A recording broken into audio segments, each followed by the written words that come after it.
Discourse ethics. Discourse ethics emerged through Habermas, a prolific writer who analyzed how modern social configuration started and how discursive systems democratized this. This chapter focuses on his discourse ethics theory and explores its implications for contemporary ethical theory. The basic idea of discourse ethics is that human beings are rational and autonomous. When we say autonomous, it is having the freedom to govern itself or control its own affairs. This means that we are all free human beings who usually act when our actions make sense to us. There are many reasons why certain actions make sense to people. One of the reasons is practicality or being practical. Discourse theory was conceived to provide of the good in societies where there are competing conceptions of the good. It is helpful because it can provide human beings with a basis for accepting laws and ethical systems as valid for autonomous rational beings. Good morning everyone, I'm Christopher Nunesa and today I'm going to explain what is competing conceptions of the good. Competing conceptions of the good is a philosophical problem involving the acknowledgement of multiple social values that may at times conflict with one another.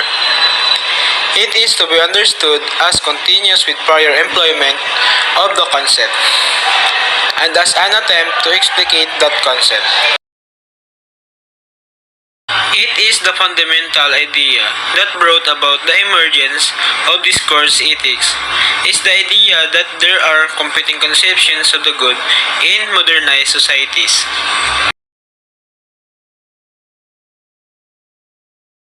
This means that the societies today are no longer homogeneous, and people have different forms of reason, including moral reasoning.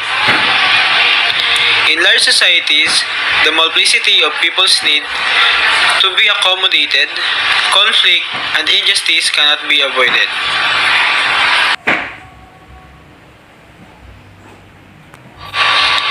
Injustice is a particular danger in multicultural societies. In a society needs a dominant system to guide free and autonomous people regarding what is acceptable behavior.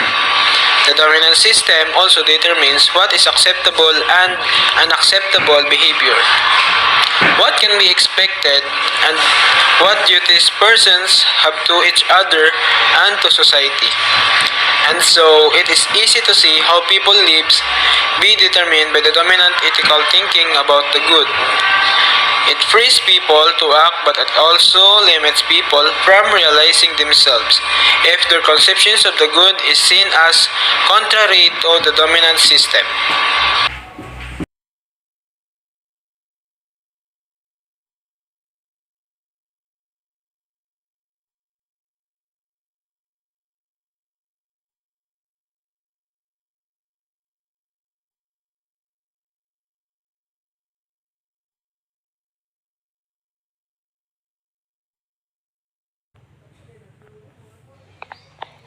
Legislating for autonomous rational beings.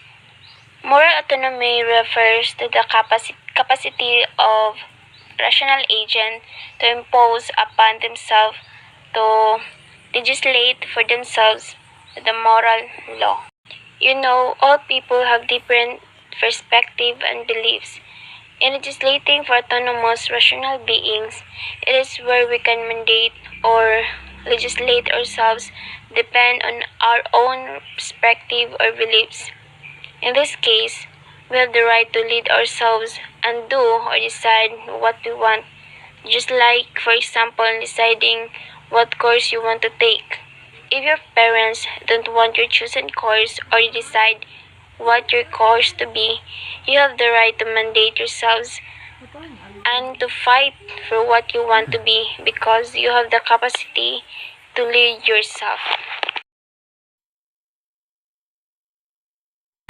Autonomy. In Western ethics and political philosophy, the state of condition of self-governance or leading one's life according to reason, values, or desire that can authentically one's own. Furthermore, The capacity of autonomy, according to Kant, is the basis of the dignity of human and of every rational nature, and in accordance with this rational nature is an end in itself. Autonomy is all about governing ourselves. We have the capacity to make our own law for ourselves in order to mandate others of your rational perspective. For example, you are being assigned as a leader of the group. You have the right to make rules that can make your group better. Freedom. Kant formulated the positive conception of freedom as the free capacity for choice. It asserts the unconditional value of the freedom to set one's own ends. Autonomy of the will is the supreme principle of morality and necessary condition of moral agency. Freedom is the capacity to choose everything we want. It is where we can do what we want or what we need. And we make our choices based on what we need in our life. In making our decision or in using our freedom, we need to be knowledgeable about certain values of life or oneself. We need to be wise, and of course, we need to consider morality in it. Knowing the right and wrong is very important in making choices to make sure that we're going to have a good result on what we choose.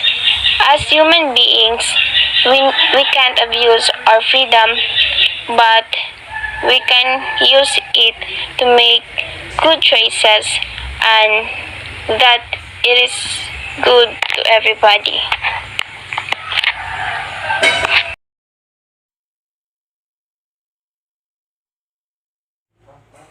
Before we jump into our next topic, let us talk about a brief background about Kant.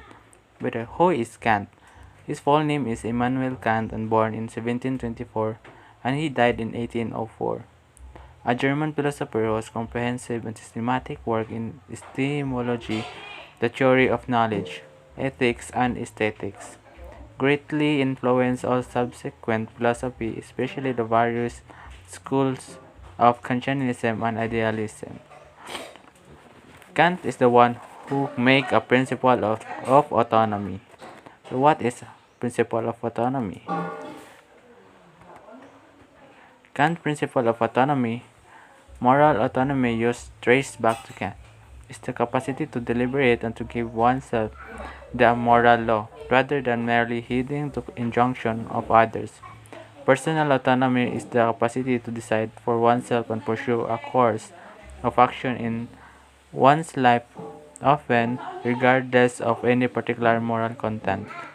Moral autonomy is the capacity to decide for oneself. It is where we can give anyone the moral law of advising them to what is good and bad. Just like, for example, a parent who can decide to what is good for their children. A parent has the right to teach them what is good and right, and children may inherit the action of their parents. There are choices in life, but in our eyes and our own perspective, it is good for us, but for others, it is not. Just like, for example, I want to have a tattoo, and it is right for me because, in my own perspective, it is an art, but for the other people, they can't see them as a good things. They say, they say you being addicted or bad guy for just you are having the tattoo on your body, and that is discourse ethics who have where we can do what we want and use our freedom and mandate autonomy. How does Kant relate freedom in autonomy? So, according to Kant, the capacity for autonomy is the basis of the dignity of human and every rational nature. And in accordance with this, rational nature is an end in itself. So, meaning, we are the one who is mandating ourselves. So, sinusunod natin kung ano ang ating kagustuhan.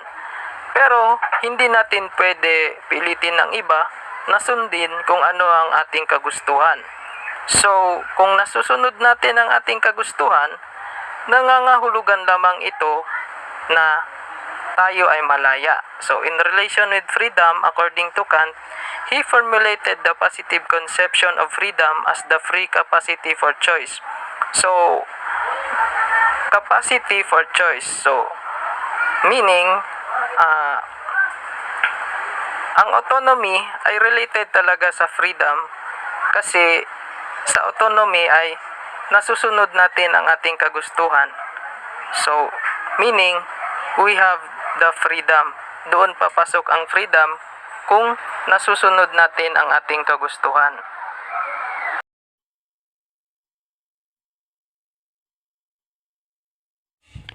Kant's ethics are organized around the notion of a categorical imperative, which is a universal ethical principle stating that one should always respect the humanity in others and that one should only act in accordance with rules that could hold for everyone. Kant make categorical imperative to organize around the notion. It states that one should respect all humanities and one should also act according to the rules. So what is a categorical imperative? There are three categorical imperatives by Kant. First is the principle of universality, which tells us to act according to the maxim. When we say maxim, it means a description of your action and what you are aiming to achieve. Just like, for example, in order to get your goal, you have to do your action. It is a universal law because it is certain and necessary to take action for us to achieve our goals. Just like a student studying hard to achieve its goal to be a professional someday. Second is the principle of humanity as an end, never as a means. Tells us to act according to the humanity, whether for yourself or for the other persons. It is all about doing what is good for everyone and for yourself. When we say end, never as means, it tells us that an ending is not the means or way to do something. If you want to achieve something, you must do and never stop until you claim your goal. For example, you're aiming to be an engineer. Someday you should not stop and continuing pursuing it. And lastly, the principle of autonomy. There are laws that we impose for ourselves. We have the right to impose something for ourselves because in the first place we have the capacity to lead ourselves according to what we believe or according on our perspective. Just like in the process of achieving something, you should mandate yourself and make rules just to achieve that. Hello, my name is Raymar Bantes, and my part is explaining discourse ethics in general. The conclusion. What is discourse ethics? In some situation, people can easily judge what is right and wrong based on their common sense. For instance, hello, my name is Raymar Bantes, and my part is explaining discourse ethics in general. The conclusion. What is discourse ethics? In some situation, people can easily judge what is right and wrong based on their common sense. For instance, how can we know what is proper and improper dressing style for a man and a woman? People have an instinctive and most of the time unshakable moral judgment about these things. In short, individuals have the character that we know what is right and wrong. We will learn in discourse ethics that there are a lot of things for you for someone perspective is good or right, but for the other it is not the right thing to do nor to act. For the fact that not everyone looks at things in the same way. We as a human have different understanding of what is right and wrong, depending on our beliefs, ethnicity, generation, and status in life. Thus, there are many ways of articulating and understanding the right and the good thing depending on one's perspective and needs. So back to our topic, what is discourse ethics? It is basically a theory that human beings are rational and autonomous. When we say autonomous, it is having a freedom to govern itself or control its own affairs. This means that there are many ways that there are free beings who usually act when this action makes sense to them.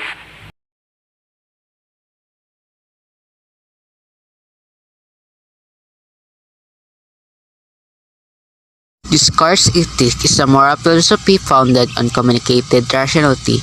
It claims that universal moral norms can be justified through rational argumentation is practical discourse if only if a set of formal criteria is met.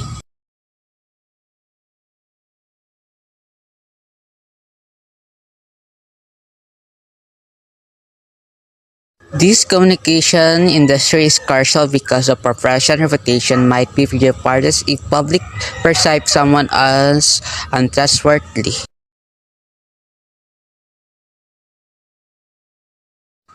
The human rights of each individual and their respect are the ethics of gender issues of equality.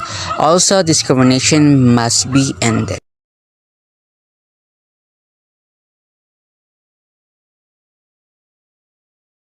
It usually takes into account issues like fairness, harm to others, and respect for the others. The victim of this child abuse range in the age from 3 to 12 years old as some of people have pornography. Ang reflection ko about sa short film na Living Home ay hindi dapat sa lahat ng panahon nakaasa lang tayo palagi sa ating mga magulang. Dapat nakahanda rin tayong harapin ang mga pagsubok sa mundong ito. Dahil hindi sa lahat ng panahon, nandyan ang ating mga magulang nakaagapay. Gustuhin man natin o hindi, darating talaga ang panahon na kailangan nila tayong iwan. Kaya dapat matuto tayong tumayo sa sarili nating mga paa habang sila'y nabubuhay pa, upang masilayan lang naman nila ang ating magandang kinabukasan hanggang sa yugto ng kanilang buhay. How does Kant relate freedom